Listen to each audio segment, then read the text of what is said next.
कृष्णाभ्यो नमः। श्रीमद्भागवत महापुराण प्रथम स्कंद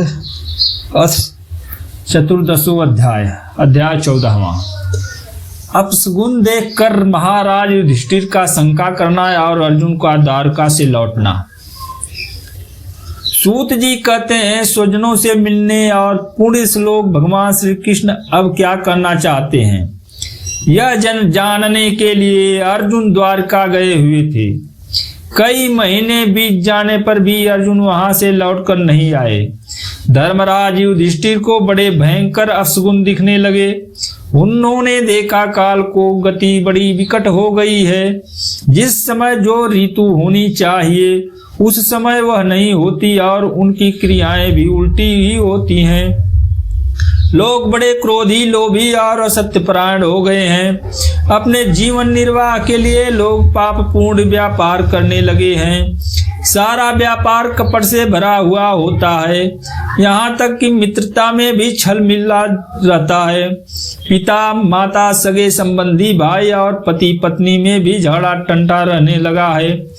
काल के आ जाने से लोगों का स्वभाव ही लोभ, दंभ आदि अधर्म से अभिभूत हो गया है और प्रकृति में भी अत्यंत अरिष्ट सूचक अपशगुन होने लगे हैं। यह सब देखकर युधिष्ठिर ने अपने छोटे भाई भीमसेन से कहा।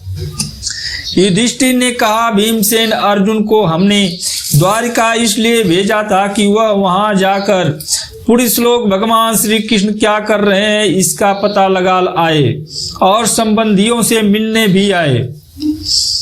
मिल भी आए। तब से 7 महीने बीत गए, किंतु तुम्हारे छोटे भाई अब तक नहीं लौट रहे हैं। मैं ठीक यह नहीं समझ पाता हूँ कि उनके न आने का क्या कारण है। कहीं देवर्षि नारद के द्वारा बतलाया हुआ वह समय तो नहीं आ पहुंचा जिसमें भगवान श्री कृष्ण अपने लीला विग्रह का संवरण करना चाहते हैं। उन्हीं भगवान की कृपा से हमें यह संपत्ति, राज, स्त्री, प्राण, कुल, संतान, शत्रुओं पर विजय और स्वर्गादि लोकों का अधिकार प्राप्त हुआ है। भीमसेन, तुम तो मनुष्यों में व्याघ्र के समान बलवान हो। देखो तो सही, आकाश में उल्कापात आदि, पृथ्वी में भूकंप आदि और शरीरों में रोग आदि कितने भयंकर अपशगुन हो रहे हैं। इनसे इस बात की सूचना मिलती है कि शीघ्र ही हमारी बुद्धि को मोह में डालने वाला कोई उत्पात होने वाला है। प्यारे भीमसेन, मेरी बाईं जांघ, आंख और भुजा बार बार फड़क रही है। हृदय जोर से धड़क रहा है। अवश्य ही बहुत जल्दी कोई अनिष्ट होने वाला है। देखो, यह श्रियारिन उदय होते हुए सूर्य की ओर मुंह करके रो रही है।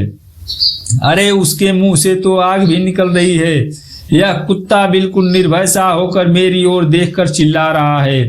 भीमसेन, गौ आदि अच्छे पशु मुझे अपने बाएं करके जाते हैं और गधे आदि बुरे पशु मुझे अपने दाहिने कर देते हैं।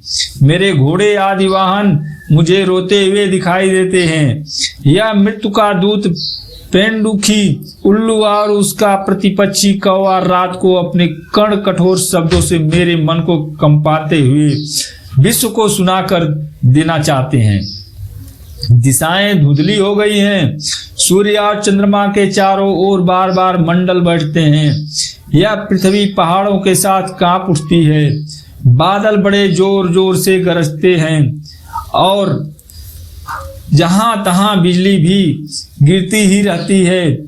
शरीर को छेदने वाली एवं धूली वर्षा से अंधकार फैलाने वाली आंधी चलने लगी है। बादल बड़ा डरावना दृश्य उपस्थित करके सब ओर खून बरसाते हैं। देखो, सूर्य की प्रभा मंद पड़ गई है।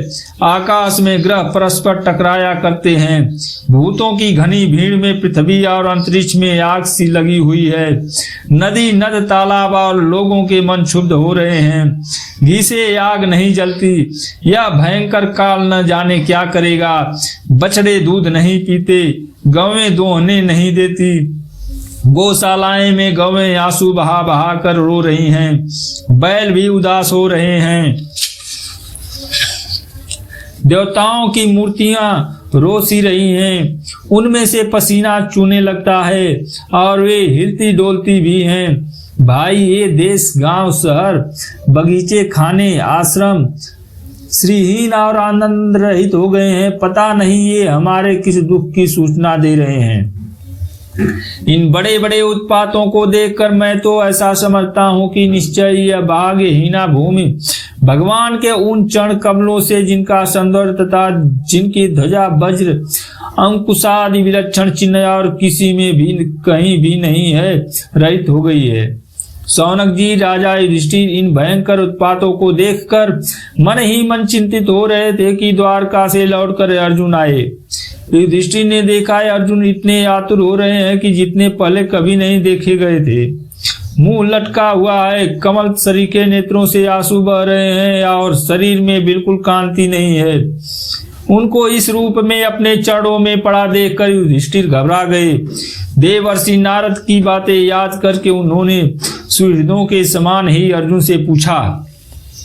युधिष्ठिर ने कहा, भाई, द्वारकापुरी में हमारे स्वजन संबंधी मधु, भोज, दसाई, दसारहार, सात्वत, अंधक और वृष्णिवंशी यादव कुशल से तो हैं। हमारे माननीय नाना सुरसेन जी प्रसन्न हैं। अपने छोटे भाई सहित मामा वसुदेव जी तो कुशल पूर्वक हैं। उनकी पत्नियां हमारी मामी देवकी आदि सातों बहिनें अपने पुत्रों और बहुओं के साथ आनंद से तो हैं। जिनका पुत्र कंस का बड़ा ही दुष्ट था, वे राजा उग्रसेन अपने छोटे भाई देवक के साथ जीवित तो है न। हृदय उनके पुत्र कृतवर्मा, अक्रूर, जैन, गद, सारण तथा शत्रुजीत आदि यादव वीर कुशल है न। यादवों के प्रभु बलराम जी तो आनंद से है न। वृष्णि वंश के सर्वश्रेष्ठ महारथी प्रद्युम्न सुख से तो है। युद्ध में बड़ी फुर्ती दिखलाने वाले भगवान अनिरुद्ध आनंद से हैं। सुसेन, चारुदेशन, जामवंती, नंदन, सांबा और अपने पुत्रों के सहित ऋषभ आदि भगवान श्री कृष्ण के अन्य सब पुत्र भी प्रसन्न है न। भगवान श्री कृष्ण के सेवक श्रुतदेव, उद्धव आदि और दूसरे सुनंदन, नंद आदि प्रधान यदुवंशी जो भगवान श्री कृष्ण और बलराम के बाहुबल से सुरक्षित हैं, सब के सब सकुशल है न। हमसे अत्यंत प्रेम करने वाले वे लोग कभी हमारा कुशल मंगल भी पूछते हैं। भक्त वत्सल ब्राह्मण भक्त भगवान श्री कृष्ण अपने स्वजनों के साथ द्वारका की सुधर्मा सभा में सुख पूर्वक विराजते हैं न। वे आदि पुरुष बलराम जी के साथ संसार के परम मंगल, परम कल्याण और उन्नत के लिए यदुवंश रूप क्षीर सागर में विराजमान है। उन्हीं के बाहुबल से सुरक्षित द्वारकापुरी में यदुवंशी लोग सारे संसार के द्वारा सम्मानित होकर बड़े आनंद से विष्णु भगवान के पार्षदों के समान विहार कर रहे हैं न। सत्यभामा आज 16,000 रानियां प्रधान रूप से उनके चरण कमलों की सेवाएं में ही रत रहकर उनके द्वारा युद्ध में इंद्रादि देवताओं को भी हराकर इंद्राणी के भोग योग्य तथा उन्हीं की अभीष्ट पारिजात आदि वस्तुओं का उपभोग करती हैं। यदुवंशी वीर श्री कृष्ण के बाहुदंड के प्रभाव से सुरक्षित रहकर निर्भय रहते हैं और बलपूर्वक लाई हुई बड़े बड़े देवताओं के बैठने योग सुधर्मा सभा को अपने चरणों से आक्रांत करते हैं। भाई अर्जुन, यह भी बताओ कि तुम स्वयं तो सब कुशल से हो न। मुझे तुम श्रीहीन से दिख रहे हो। वहां बहुत दिनों तक रहे, कहीं तुम्हारे सम्मान में तो किसी प्रकार की कमी नहीं हुई। किसी ने तुम्हारा अपमान तो नहीं कर दिया। कहीं किसी ने दुर्भाग्यपूर्ण अमंगल शब्द आदि के द्वारा तुम्हारा चित्त तो नहीं दुखाया, अथवा किसी आशा से तुम्हारे पास आए हुए याचकों को उनकी मांगी हुई वस्तु अथवा अपनी ओर से कुछ देने की प्रतिज्ञा करके भी तुम नहीं दे सके। तुम सदा शरणागतों की रक्षा करते आए हो। किसी भी ब्राह्मण, बालक, गौ, बूढ़ी, रोगी, अबला अथवा अन्य किसी प्राणी का जो तुम्हारी शरण में आया हो, तुमने त्याग तो नहीं कर दिया।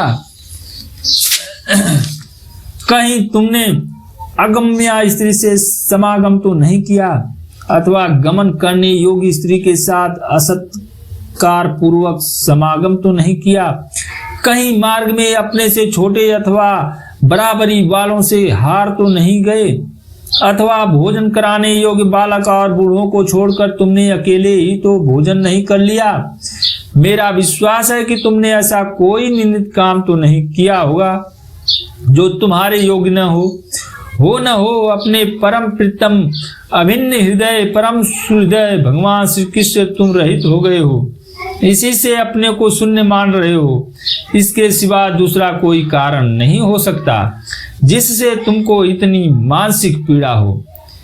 इति श्रीमद्भागवते महापुराणे पारमहंस संहिताय प्रथम स्कंदे युधिष्ठिर नाम चतुर्थो अध्याय समाप्त। ओम नमो भगवते वासुदेवाय। जय श्री कृष्ण, जय श्री कृष्ण।